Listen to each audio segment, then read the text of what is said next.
When reading the Other Wes Moore, I never thought that I would identify with this story in the way that I did.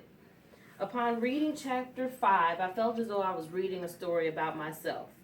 Although our situations are vastly different, the feelings and lessons I learned were the same. Oftentimes in our lives, we feel lost. In Wes Moore's story, though splitting his sister's lip had been an accident, Wes knew his mother would not see it in that way. Wes waited to hear her start screaming at him and was surprised when she slapped him across the face. And then she slapped him again.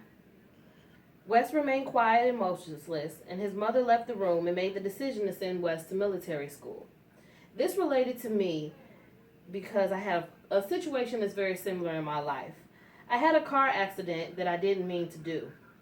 And I was drunk, to be honest. I wasn't using my right mind.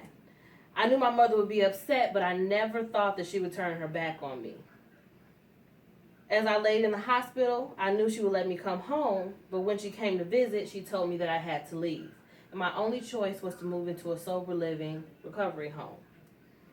When things get hard and overwhelming, sometimes we run away from our problems. Wes was at military school and he had a very defiant attitude and the appearance that he wasn't ready to take whatever came at him. But inside, he felt confused and betrayed by his mother. He ran away 4 times in the first 4 days of being there. And Wes had heard there was a train station nearby but could not figure out how to get there. One day, his squad leader, Sergeant Austin, came to see him and gave him a map. Austin told him that the map was to the train station because if Wes didn't want to be there, they didn't want him there either. This is another similarity to my situation.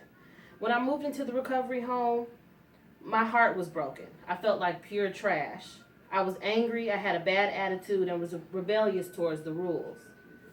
I gave into my feelings and I drank while being there. And rather than facing the consequences, I ran off to a hotel. I cried my eyes out, feeling I had failed yet again. I thought that because of my mistake of drinking, they were going to make me leave, so why even try to stay? Yet, I reached out to the owner of the house and humbled myself, begging for forgiveness. When we make bad choices, we have to find our way home. One night, Wes set out to follow the map that Austin had given him. He realized the map was taking him somewhere he had never been, and that he was now lost. He just broke down. He heard laughter and watched as Sergeant Austin and the rest of his squad came out of the trees. Wes had been tricked. He was taken to the colonel's office. Though new students were not allowed to call home for at least 1 month, the colonel realized that if he didn't make an exception, Wes wouldn't make it. When I realized I wasn't making progress, I knew I had to try something new. Changing my way of thinking was something harder than I ever imagined. No matter how hard I tried to do it on my own, I couldn't find my way back to sanity. I had to do something new. I had to follow the direction of someone I never wanted to admit I needed. The house owner typically would kick out any woman drinking in her home, but she made an exception in my case because she knew if I didn't try, I wouldn't make it on my own either. One thing we have to realize that nothing changes overnight. Wes called his mother and begged to come home, but she reminded him that too much had been sacrificed to get him where he was.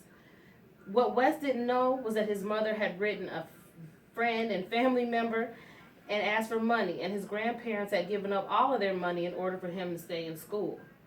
The next day, Wes noticed the colonel speaking to one of the men had helped bring Wes back to the school.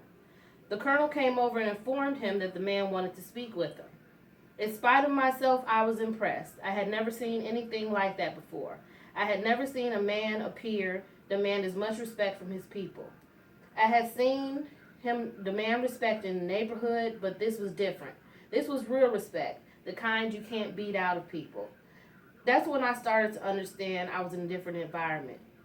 It was a different psychological environment. Where my normal expectations were inverted, where leadership was honored and class clowns were ostracized.